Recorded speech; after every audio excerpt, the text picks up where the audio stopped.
Welcome back once again to Frontliner Analysis, and thank you so much for your great support that you are showing me on this platform.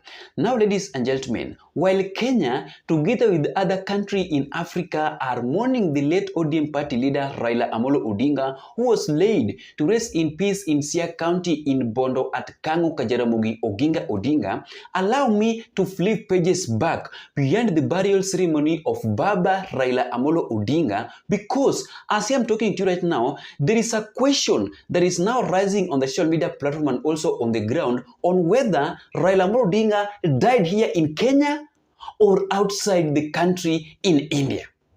According to the tweet that the Secretary General of ODM, Edwin Sifuna, shared on his social media platform, and allow me to read for you this statement from Sifuna before we proceed to what Citizen TV journalist letoo exposed during his interview after returning back here in Kenya. We are not sure if Raila Amolo Odinga died in India or Kenya, as we didn't see him inside the coffin. Kuna kitu hatuelewi hapa.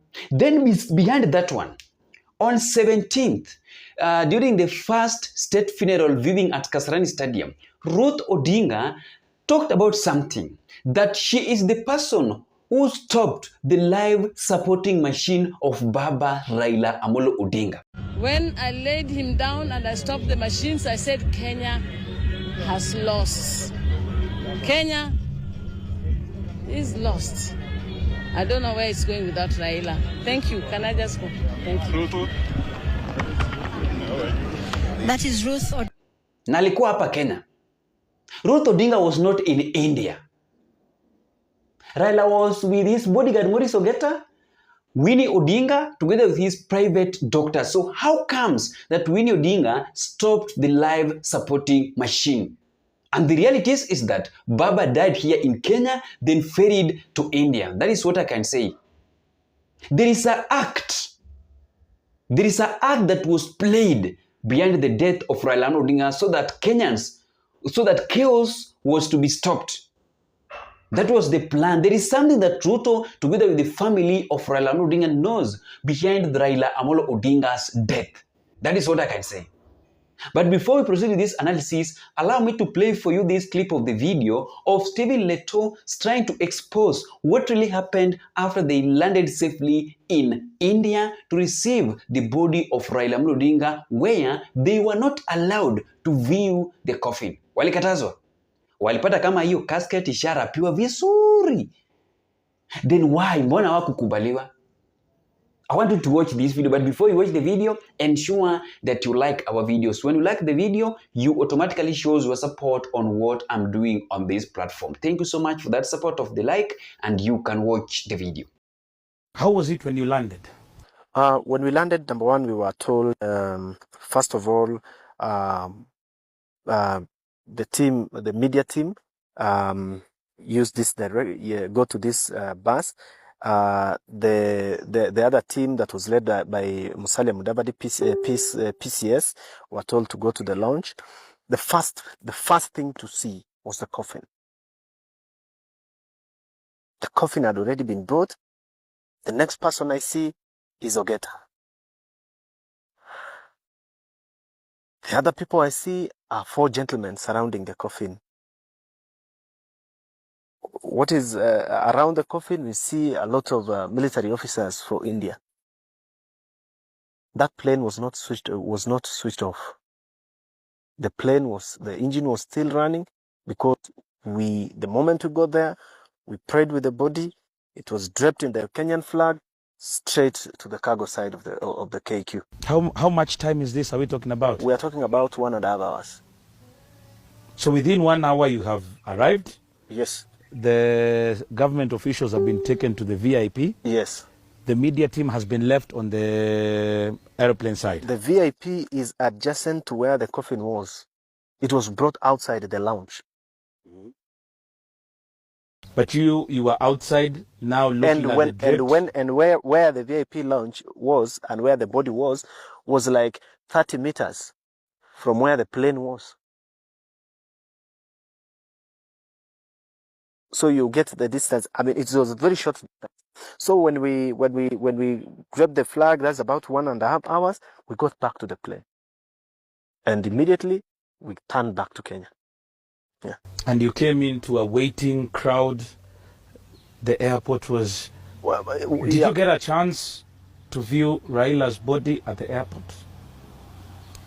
The chaos that were in the No, airport. in India. The body was not prepared for viewing. Because even the manner in which it was prepared, it was not prepared so that it's open for viewing. It was just now put in that temporary casket for transportation back home. And we assume now back home is where now we could come and now view his body.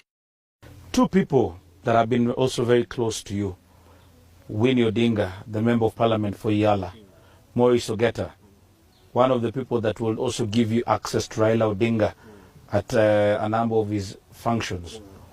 What were their first words when you met them in India? The first word that Ogeta told me, mzee ametuacha, siamini. Nikamkumbatia. I told him, let's be strong. This is our last assignment. We can't be weak. Play your part. I'll play my part. Just the way we normally do when we are covering him on campaigns. And that is exactly what we did. Despite the pain and everything, we said, for Baba, let us do this as our very last assignment to him. And that is why the amount of dedication that we put into it, the amount of sleepless nights, the amount of early waking up, because we knew this is the last honor. What about Winnie? Winnie was so broken. He met her there. Only thing that was left for Winnie is the heart.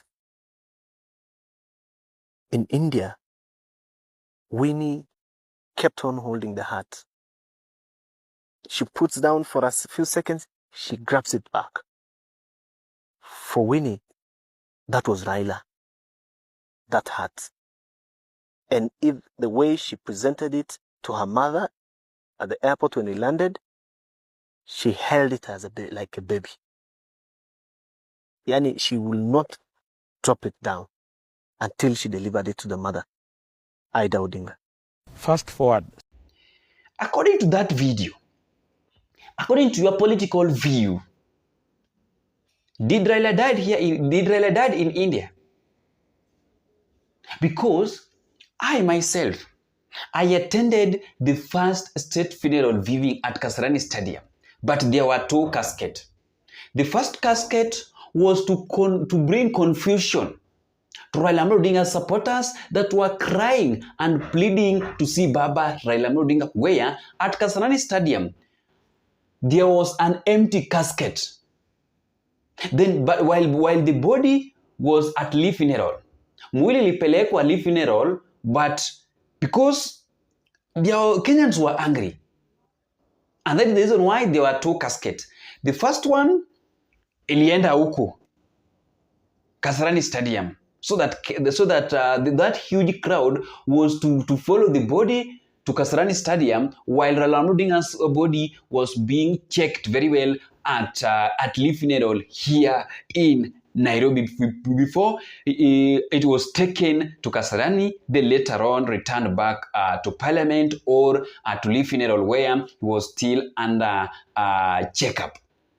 There is something that we are not being told, by the way. Kuna kitu yenye Ruto together with familia hayati Raila Odinga is trying to hide. Because Ruto anasema hivi that only Maurice Ogeta, Winnie Odinga, Raila Odinga's doctors were with Raila Odinga in hospital in India. On the other hand, Winnie Odinga is trying to tell Kenyans that he is the person who stopped the life-supporting machine of Baba, so that Baba was to rest in peace, according to the pressure of the Gen Z revolution in this country of Kenya on how Baba betrayed them. Do you remember during the anti-government protest while Raila Odinga saved William Samoei's presidency? The youths used to attack Raila Odinga on why he decided to have handshake with William Samoei Ruto. There is something, by the way. Raila alikufa hapa Kenya. That is what I can say. Then he was ferried to India. Apelekwa huko. There is an issue here. There is an issue here that the government was trying to hide, because they know very well that if Raila Amolo Odinga could have died here in Kenya and confirmed that Baba died at Nairobi Hospital or Karen Hospital, this country could have been on fire. Since that day, it was on 14th or 16th that Raila Amolo Odinga was confirmed dead. There is something, ladies and gentlemen. Thank you so much for taking your time to watch our videos. Ensure that you like our videos, you comment, and you turn on notification bell after subscription, so that whenever we publish a video like this, YouTube will automatically notify you that we have something new on our platform. Bye-bye.